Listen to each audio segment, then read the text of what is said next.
사도행전 19장. 그때 빌라도는 예수를 데려다가 채찍으로 쳤다. 병정들은 가시나무로 왕관을 엮어서 예수의 머리에 씌우고 자색옷을 입힌 뒤에 예수의 앞으로 나와서 유대인의 왕 만세하고 소리치고 손바닥으로 얼굴을 때렸다. 그때 빌라도가 다시 바깥으로 나와서 유대 사람들에게 말하였다. 보시오, 내가 그 사람을 당신들 앞에 데려오겠소. 나는 그에게서 아무 죄도 찾지 못했소. 나는 당신들이 그것을 알아주기를 바라고. 예수가 가시관을 쓰시고 자색 옷을 입으신 채로 나오시니 빌라도가 그들에게 보시오, 이 사람이요 하고 말하였다. 대제사장들과 경비병들이 예수를 보고 외쳤다. 십자가에 못 박으시오, 십자가에 못 박으시오. 그러자 빌라도는 그들에게 당신들이 이 사람을 데려다가 십자가에 못 박으시오. 나는 이 사람에게서 아무 죄도 찾지 못하였소 하고 말하였다.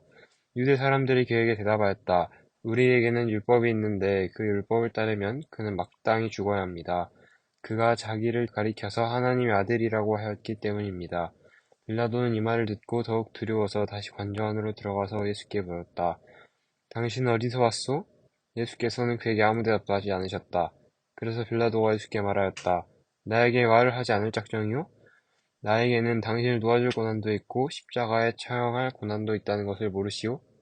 예수께서 대답하셨다. 위에서 주지 않으셨더라면 당신에게는 나를 어찌할 아무런 고난도 없을 것이요. 그러므로 나를 당신에게 넘겨준 사람의 죄는 더 크다 할 것이요. 이 말을 듣고서 빌라도는 예수를 놓아주려고 힘썼다. 그러나 유대 사람들은 이 사람을 놓아주면 총독님은 황제폐하의 충신이 아닙니다. 자기를 가리켜서 왕이라고 하는 사람은 누구나 황제폐하를 반역하는 자입니다. 하고 외쳤다. 빌라도는 이 말을 듣고 예수를 데리고 나와서 리토스트론이라고 부르는 재판석에 앉았다. 그날은 유월절 준비일이고 때는 낮 12시쯤이었다.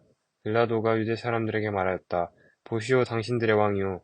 그들이 외쳤다. 없애버리시오, 없애버리시오. 그를 십자가 못 박으시오. 빌라도가 그들에게 말하였다. 당신들의 왕을 십자가 못 박으란 말이오? 대제사장들이 대답했다. 우리에게는 황제 폐하밖에는 왕이 없습니다. 이리하여 이제 빌라도는 예수를 십자가에 처형하라고 그들에게 넘겨주었다. 그들은 예수를 넘겨받았다. 예수께서 십자가를 지시고 해골이라는 데로 가셨다. 그곳은 히브리 말로 골고다라고 하였다. 거기서 그들은 예수를 십자가에 못 박았다. 그리고 다른 두 사람도 예수와 함께 십자가에 달아서 예수를 가운데로 하고 좌우에 세웠다. 빌라도는 또한 명패도 써서 십자가에 붙였다. 그 명패에는 유대인의 왕 나사렛 사람 예수라고 썼다. 예수께서 십자가에 달리신 곳은 도성에서 가까우므로 많은 유대 사람이 그 명패를 읽었다. 그것은 히브리 말과 로마 말과 그리스 말로 적혀 있었다. 유대 사람들의 대제사장들이 빌라도에게 말하기를 유대인의 왕이라고 쓰지 말고 자칭 유대인의 왕이라고 쓰십시오 하였으나 빌라도는 나는 쓸 것을 썼다 라고 하고 대답하였다. 병정들이 예수를 십자가에 못 박은 뒤에 그의 옷을 가져다가 네 몫으로 나누어서 한 사람이 한 몫씩 차지하였다. 그리고 속옷은 이음새 없이 위에서 아래까지 통째로 짠 것이므로 그들은 서로 말하기를 이것은 찢지 말고 누가 차지할지 제비를 뽑자 하였다.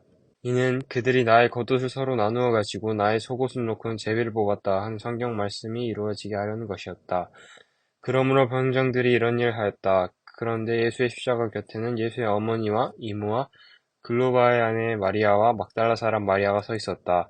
예수께서는 자기 어머니와 그 곁에 서 있는 사랑하는 제자들을 보시고 어머니께 어머니, 이 사람이 어머니 아들입니다 하고 말하시고 그 다음에 제자에게는 자, 이분이 내 어머니시다 하고 말씀하셨다. 그때부터 그 제자는 그를 자기 집으로 모셨다. 예수께서 숨을 거두시다. 그 뒤에 예수께서는 모든 일이 이루어졌음을 아시고 성경 말씀을 이루시려고 목마르다 하고 말씀하셨다.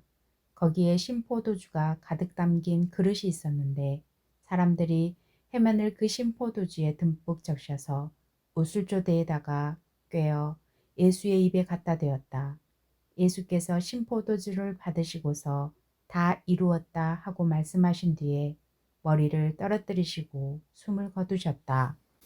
창으로 옆구리를 찌르다.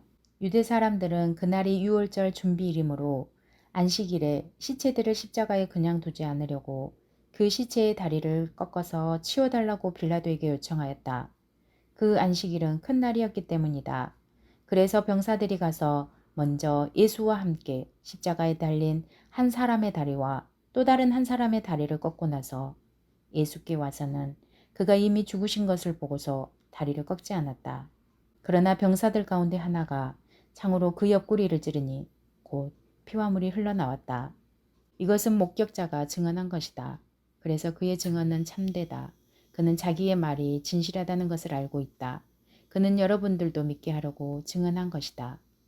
일이 이렇게 된 것은 그의 뼈가 하나도 부러지지 않을 것이다. 한 성경 말씀이 이루어지게 하려는 것이었다. 또 성경에 그들은 자기들이 찌른 사람을 쳐다볼 것이다. 한 말씀도 있다. 무덤에 묻다. 그 뒤에 아리마대 사람 요셉이 예수의 시신을 거두게 하여 달라고 빌라도에게 청하였다. 그는 예수의 제자인데 유대 사람이 무서워서 그것을 숨기고 있었다. 빌라도가 허락하니 그는 가서 예수의 시신을 내렸다. 또 전에 예수를 밤중에 찾아갔던 니고데모도 몰약에 침향을 섞은 것을 100근쯤 가지고 왔다. 그들은 예수의 시신을 모셔다가 유대 사람의 장례 풍습대로 향로와 함께 삼배로 감았다. 예수가 십자가에 달리신 곳에 동산이 있었는데 그 동산에는 아직 사람을 장사한 일이 없는 새 무덤이 하나 있었다. 그날은 유대 사람이 안식일을 준비하는 날이고 또 무덤이 가까이 있었기 때문에 그들은 예수를 거기에 모셨다. 주간의 첫날 이른 새벽에 막달라 사람 마리아가 무덤에 가서 보니 무덤 어귀를 막은 돌이 이미 옮겨져 있었다. 그래서 그 여자는 시몬 베드로와 예수께서 사랑하시던 그 다른 제자에게 달려가서 말하였다. 누가 주님을 무덤에서 가져갔습니다. 어디에 두었는지 모르겠습니다. 베드로와 그 다른 제자가 나와서 무덤으로 갔다. 둘이 함께 뛰었는데 그 다른 제자가 베드로보다 빨리 달려서 먼저 무덤에 이르렀다. 그런데 그는 몸을 굽혀서 삼배가 놓여 있는 것을 보았으나 안으로 들어가지는 않았다. 시몬 베드로도 그를 뒤따라왔다. 그가 무덤 안으로 들어가 보니 삼배가 놓여 있었고 예수의 머리를 싸맸던 수건은 그 삼배와 함께 놓여 있지 않고 한 곳에 따로 개켜 있었다. 그제서야 먼저 무덤에 다다른 그 다른 제자도 들어가서 보고 믿었다. 아직도 그들은 예수께서 죽은 사람들 가운데서 반드시 살아나야 한다는 성경 말씀을 깨닫지 못하였다. 그래서 제자들은 자기들이 있던 곳으로 다시 돌아갔다. 그런데 마리아는 무덤 밖에 서서 울고 있었다. 울다가 몸을 굽혀서 무덤 속을 들여다보니 흰 옷을 입은 천사 둘이 앉아 있었다. 한 천사는 예수의 시신이 놓여있던 자리 머리맡에 있었고 다른 한 천사는 발치에 있었다. 천사들이 마리아에게 말하였다. 여자여 왜 우느냐? 마리아가 대답하였다. 누가 우리 주님을 가져갔습니다. 어디에 두었는지 모르겠습니다. 이렇게 말하고 뒤로 돌아섰을 때에 그 마리아는 예수께서 서 계신 것을 보았지만 그가 예수이신 줄은 알지 못하였다. 예수께서 마리아에게 말씀하셨다. 여자여 왜 울고 있느냐? 누구를 찾느냐? 마리아는 그가 동산지기인 줄 알고 여보세요. 당신이 그를 옮겨놓았거든. 어디에다 두었는지를 내게 말해주세요. 내가 그를 모셔가겠습니다. 하고 말하였다.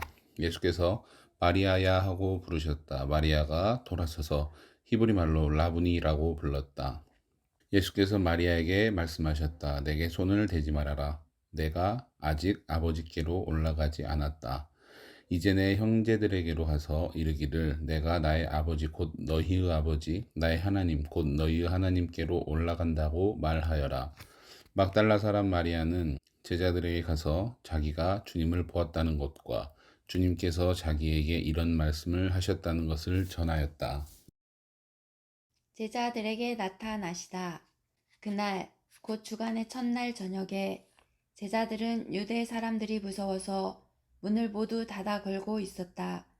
그때 예수께서 와서 그들 가운데로 들어서셔서 너희에게 평화가 있기를 하고 인사말을 하셨다.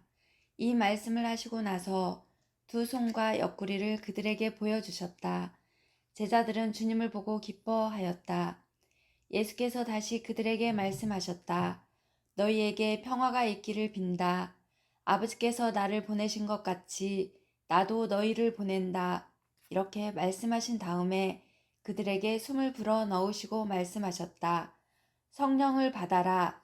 너희가 누구의 죄든지 용서해주면 그 죄가 용서될 것이요. 용서해주지 않으면 그대로 남아있을 것이다. 도마의 불신앙. 12 제자 가운데 하나로서 쌍둥이라고 불리는 도마는 예수께서 오셨을 때 그들과 함께 있지 않았다. 다른 제자들이 그에게 우리는 주님을 보았소 하고 말하였으나 도마는 그들에게 나는 내 눈으로 그의 손에 있는 못자국을 보고 내 손가락을 그 못자국에 넣어보고 또 내 손을 그의 옆구리에 넣어보지 않고서는 믿지 못하겠소 하고 말하였다. 여드레 뒤에 제자들이 다시 집 안에 모여 있었는데 도마도 함께 있었다. 문이 잠겨 있었으나 예수께서 와서 그들 가운데로 들어서셔서 너희에게 평화가 있기를 하고 인사말을 하셨다. 그리고 나서 도마에게 말씀하셨다. 내 손가락을 이리 내밀어서 내 손을 만져보고 내 손을 내 옆구리에 넣어 보아라. 그래서 의심을 떨쳐버리고 믿음을 가져라. 도마가 예수께 대답하기를 나의 주님, 나의 하나님 하니 예수께서 도마에게 말씀하셨다. 너는 나를 보았기 때문에 믿느냐? 나를 보지 않고도 믿는 사람은 복이 있다. 이 책을 쓴 목적. 예수께서는 제자들 앞에서 이 책에 기록하지 않은 다른 표징도 많이 행하셨다. 그런데 여기에 이것이나마 기록한 목적은 여러분으로 하여금 예수가 그리스도요 하나님의 아들이심을 믿게 하고 또 그렇게 믿어서 그의 이름으로 생명을 얻게 하려는 것이다. 20일 일곱 제자에게 나타나시다. 그 뒤에 예수께서 디베랴 바다에서 다시 제자들에게 자기를 나타내셨는데 그가 나타나신 경위는 이러하다. 시몬 베드로와 쌍둥이라고 불리는 도마와 갈릴리 가나 사람 나다나엘과 세베대의 아들들과 제자들 가운데서 다른 두 사람이 한자리에 있었다. 시몬 베드로가 그들에게 말하기를 나는 고기를 잡으러 가겠소 하니 그들이 우리도 함께 가겠소 하고 말하였다. 그들은 나가서 배를 탔다. 그러나 그날 밤에는 고기를 한 마리도 잡지 못하였다. 이미 동틀 무렵이 되었다.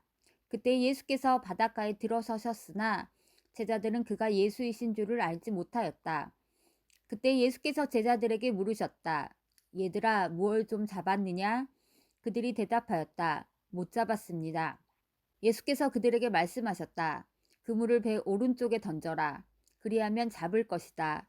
제자들이 그물을 던지니 고기가 너무 많이 걸려서 그물을 끌어올릴 수가 없었다. 예수가 사랑하시는 제자가 베드로에게 저분은 주님이시다 하고 말하였다. 시몬 베드로는 주님이시라는 말을 듣고서 벗었던 몸에다가 겉옷을 두르고 바다로 뛰어내렸다. 그러나 나머지 제자들은 작은 배를 탄 채로 고기가 든 그물을 끌면서 해안으로 나왔다. 그들은 육지에서 백자 남짓밖에 떨어지지 않은 곳에 들어가서 고기를 잡고 있었던 것이다. 그들이 땅에 올라와서 보니 숯불을 피워 놓았는데 그 위에 생선이 놓여 있고 빵도 있었다. 예수께서 제자들에게 말씀하셨다. 너희가 지금 잡은 생선을 조금 가져오너라. 시몬 베드로가 배에 올라가서 그물을 땅으로 끌어내렸다. 그물 안에는 큰 고기가 153마리나 들어있었다. 고기가 그렇게 많았으나 그물이 찢어지지 않았다. 예수께서 그들에게 말씀하셨다. 와서 아침을 먹어라. 제자들 가운데서 아무도 감히 선생님은 누구십니까? 하고 묻는 사람이 없었다. 그가 주님이신 것을 알았기 때문이다. 예수께서 가까이 오셔서 빵을 집어서 그들에게 주시고 이와 같이 생선도 주셨다. 예수께서 죽은 사람들 가운데서 살아나신 뒤에 제자들에게 자기를 나타내신 것은 이번이 세 번째였다. 그들이 아침을 먹은 뒤에 예수께서 시몬 베드로에게 물으셨다. 요한의 아들 시몬아, 내가 이 사람들보다 나를 더 사랑하느냐? 베드로가 대답하였다. 주님, 그렇습니다. 내가 주님을 사랑하는 줄을 주님께서 아십니다. 예수께서 그에게 말씀하셨다. 내 어린 양떼를 먹여라. 예수께서 두 번째로 그에게 물으셨다. 요한의 아들 시몬아, 내가 나를 사랑하느냐? 베드로가 대답하였다. 주님, 그렇습니다. 내가 주님을 사랑하는 줄을 주님께서 아십니다. 예수께서 그에게 말씀하셨다. 내 양떼를 쳐라. 예수께서 세 번째로 물으셨다. 요한의 아들 시몬아, 내가 나를 사랑하느냐? 그때의 베드로는 예수께서 내가 나를 사랑하느냐 하고 세 번이나 물으심으로 불안해서 주님께서는 모든 것을 아십니다. 그러므로 내가 주님을 사랑하는 줄을 주님께서 아십니다. 하고 대답하였다. 예수께서 그에게 말씀하셨다. 내 양떼를 먹여라. 내가 진정으로 내게 말한다. 내가 젊어서는 스스로 띠를 띠고 내가 가고 싶은 곳을 다녔으나 내가 늙어서는 남들이 내 팔을 벌릴 것이고 너를 묶어서 내가 바라지 않는 곳으로 너를 끌고 갈 것이다. 예수께서 이렇게 말씀하신 것은 베드로가 어떤 죽음으로 하나님께 영광을 돌릴 것인가를 암시하신 것이다. 예수께서 이 말씀을 하시고 나서 베드로에게 나를 따라라 하고 말씀하셨다. 베드로가 돌아다 보니 예수께서 사랑하시던 제자가 따라오고 있었다. 이 제자는 마지막 만찬 때에 예수의 가슴에 기대어서 주님을 넘겨줄 자가 누구입니까? 하고 물었던 사람이다. 베드로가 이 제자를 보고서 예수께 물었다. 주님, 이 사람은 어떻게 되겠습니까? 예수께서 말씀하셨다. 내가 올 때까지 그가 살아있기를 내가 바란다고 한들 그것이 너와 무슨 상관이 있느냐? 너는 나를 따라라. 이 말씀이 믿는 사람들 사이에 퍼져나가서 그 제자는 죽지 않을 것이라고들 하였지만 예수께서는 그가 죽지 않을 것이라고 말씀하신 것이 아니라 내가 올 때까지 그가 살아있기를 내가 바란다고 한들 그것이 너와 무슨 상관이 있느냐 하고 말씀하신 것뿐이다. 이 모든 일을 증언하고 또 이 사실을 기록한 사람이 바로 이 제자이다. 우리는 그의 증언이 참되다는 것을 알고 있다. 예수께서 하신 일은 이 밖에도 많이 있어서 그것을 낱낱이 기록한다면 이 세상이라도 그 기록한 책들을 다 담아두기에 부족할 것이라고 생각한다. 아멘.